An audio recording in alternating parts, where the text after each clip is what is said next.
So actually this is looks like it's gonna be a 3-part video because the first part got cut.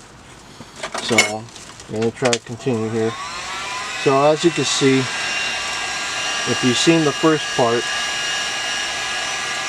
we got ourselves a very gruesome looking piece of foam here, which is going to be our pumpkin.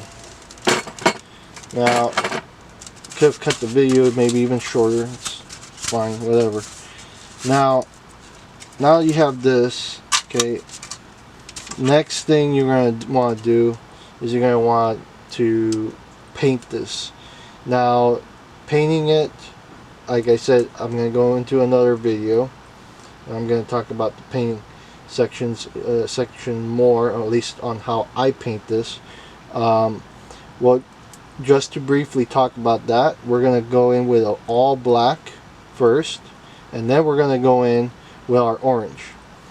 The reason why we go in with all black and we cover everything with black is because when you do that and you go in with the orange, you're going to basically be able to get more detail into this pumpkin by doing like that. And then when you put in the orange, you're going to almost dry brush the orange on, but you're going to have to put in like 2 or 3 layers to really let the orange take effect as a form of remaining skin that hasn't yet rotted into a moldy mush.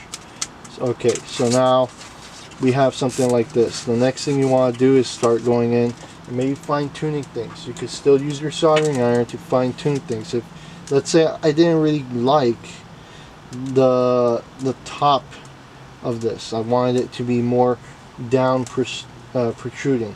Okay, so I could come in and just dig a little bit of this foam out. Maybe I'm going to put something there. I don't know. You could do whatever you want. But again, this carving doesn't stop. It doesn't stop just because we apply the heat gun. We could still go in. Maybe like in this spot here, the carve, the score that I did earlier kind of got too blended. So I'm not seeing too much of the score that I did over here. So maybe I want to redo that. So I could come in. The foam is a little forgiving, so you can come in and just put that score in. Now maybe I want to really get this score to not be so sharp. Maybe I want to make it a little flush. So I come in at an angle and I'll just fix that up. I'll just heat that part, and it's okay. The irregularity gives it more character. And again, you don't have to do too much really. It just takes the heat gun, takes your soldering iron. You're going to carve this pumpkin however you want to do it. First you want to carve your face and your little ridges that the pumpkin has.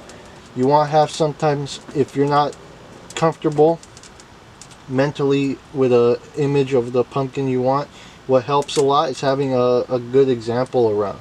So you could have an image, you could have an actual pumpkin, you could have an some type of plastic model of one, whatever you want.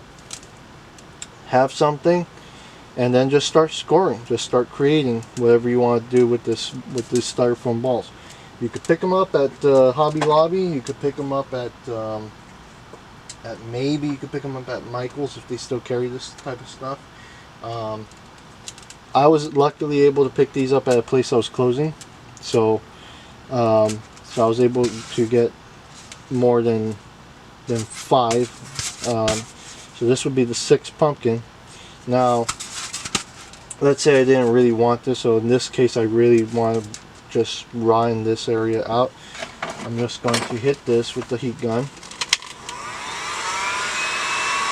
And you'll see right there how the skin's already changing as I'm hitting it with the heat gun.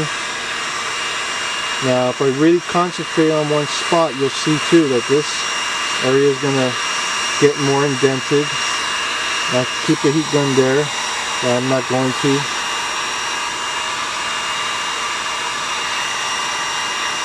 Like I say, it's just going to add more character as you add heat different locations. You could blend certain spots in.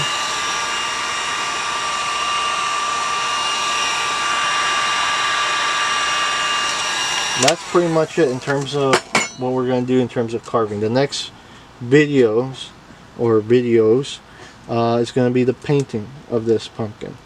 I'm going to do a painting of the orange and black, and I'm going to do like a wash afterwards, a brown wash. So you're going to see all that in the next tutorial videos. So stay tuned for that, and see you in the next one.